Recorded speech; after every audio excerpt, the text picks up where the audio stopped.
Bonjour, bienvenue à ce message lumière de la famille Myriam. Aujourd'hui, nous allons avoir un texte eucharistique. Écoute bien.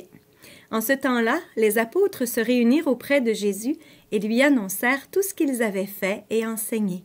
Il leur dit, « Venez à l'écart dans un endroit désert et reposez-vous un peu. » De fait, ceux qui arrivaient et ceux qui partaient étaient nombreux et l'on n'avait même pas le temps de manger. Alors ils partirent en barque pour un endroit désert à l'écart. Les gens les virent s'éloigner et beaucoup comprirent leur intention. Alors à pied de toutes les villes, ils coururent là-bas et arrivèrent avant eux. En débarquant, Jésus vit une grande foule. Il fut saisi de compassion envers eux parce qu'ils étaient comme des brebis sans berger. Alors il se mit à les enseigner longuement. Je viens de te dire que c'est un texte eucharistique parce que la suite, c'est la multiplication des pains. Et cette première partie, c'est l'enseignement. Jésus, le Verbe fait chair, qui donne la parole du Père, pour rassembler dans l'unité tous les enfants de Dieu dispersés. Alors les apôtres reviennent de mission et racontent à Jésus tout ce qu'ils ont fait et enseigné. Jésus n'a pas dû chômer durant ce temps parce que lui aussi est avec une foule et peut-être qu'il y a des gens qui ont suivi les apôtres et qui se sont rendus jusqu'à Jésus.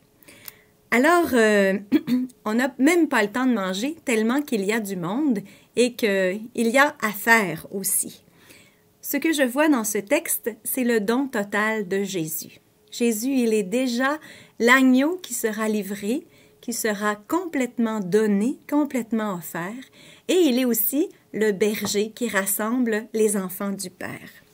Je ne sais pas si les apôtres sont autant donnés que Jésus, parce en tout cas, Jésus veut les amener à l'écart pour les faire reposer. Ils partent pour se reposer, mais la foule les précède. On peut imaginer en tout cas la déception des apôtres de voir tant de monde encore, eux qui désiraient tellement raconter dans l'intimité à Jésus ce qu'ils avaient vécu. Et Jésus, on dirait qu'il ne s'occupe pas de ses apôtres parce qu'il enseigne la foule longuement. Je pense que Jésus a dû donner une bonne leçon de don total à ses apôtres. Et il nous en donne une à nous aussi. Comment je vais dans mon don? Est-ce que mon don est total?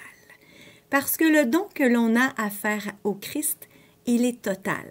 On peut se donner une fois pour toutes, mais il y a d'autres étapes de dons qui viendront dans notre vie et il faut être fidèle à ce don que le Seigneur nous demande. Accueillir le don, mais je ne peux pas me donner si je n'ai pas accueilli d'abord le don du Christ. Ça me fait penser à une petite histoire de notre fondatrice, Sœur Jeanne, qui était très occupée. Elle était enseignante, directrice d'école. Les responsabilités, les tâches s'accumulaient et c'était très lourd pour elle, surtout parce qu'elle avait un grand désir du Carmel. Elle avait un grand désir de contemplation. Et la surprise que le Seigneur lui a donnée, c'est qu'elle s'est vue tout d'un coup, en pleine activité, dans une expérience de contemplation. C'est-à-dire une sortie de soi, une rencontre existentielle avec le Christ. Elle en parle dans son tome 2. Elle dit... malgré l'activité qui m'avait tellement accaparée, tout un travail de purification s'était opéré à mon insu. Je commençais à me demander si vraiment il ne me fallait pas fleurir là où on m'avait semé et même comme on m'y avait planté. Jésus veut peut-être montrer davantage sa miséricorde et son amour gratuit en faisant pour moi autant que pour une âme de vie contemplative dans un cloître.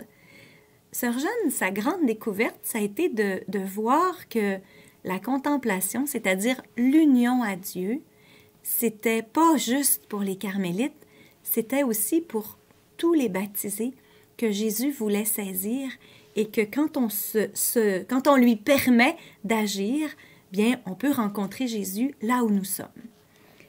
Quoi qu'il en soit, je ne veux que lui et lui tout seul. J'ajouterai que pour moi, actuellement, Jésus n'est pas plus présent à la chapelle qu'il ne l'est dans les corridors ou ailleurs. Peut-être Jésus me laisse-t-il dans l'action pour faire davantage à mon insu. Je trouve que c'est une belle lumière pour nous. Je vais te raconter une petite anecdote que j'ai vécue mercredi. On a pris l'avion très tôt pour revenir de Pologne en Belgique et j'avais pas fait mon oraison à l'aéroport. Alors, en m'installant dans l'avion, j'avais suffisamment de temps pour faire mon oraison. Et j'ai pris ce texte. Et puis, mais c'est ce que j'ai compris, c'est que, mais Jésus, c'est la contemplation dans l'action, ce texte. Ce que tu voulais dire à tes apôtres, c'est que même s'il y avait beaucoup de monde, même s'il y avait énormément à faire, tu étais là, toi, et cela me suffit.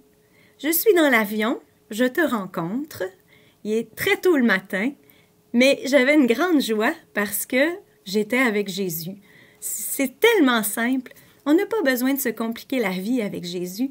Il est là à mon travail, il est là dans ma vie de famille, il est là quand je vais faire mes courses, il est toujours avec moi. Et moi, je réponds à son amour, j'essaie d'être présente à lui. Alors les apôtres, ils ont eu toute une expérience avec Jésus, mais surtout une belle leçon de don de soi, parce que Jésus, il est présent quand je me donne. Plus je me donne par amour pour Jésus, plus je le rends présent en moi et autour de moi. N'est-ce pas extraordinaire? On n'a pas besoin de s'inquiéter puis de vouloir la paix à tout prix. La paix, elle est dans mon cœur parce que c'est là que Jésus se trouve.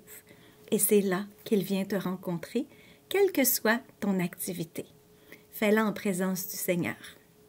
Je te souhaite une belle journée de présence à Jésus et d'expérimenter comment Jésus est présent avec toi. Au revoir et à demain. Jésus.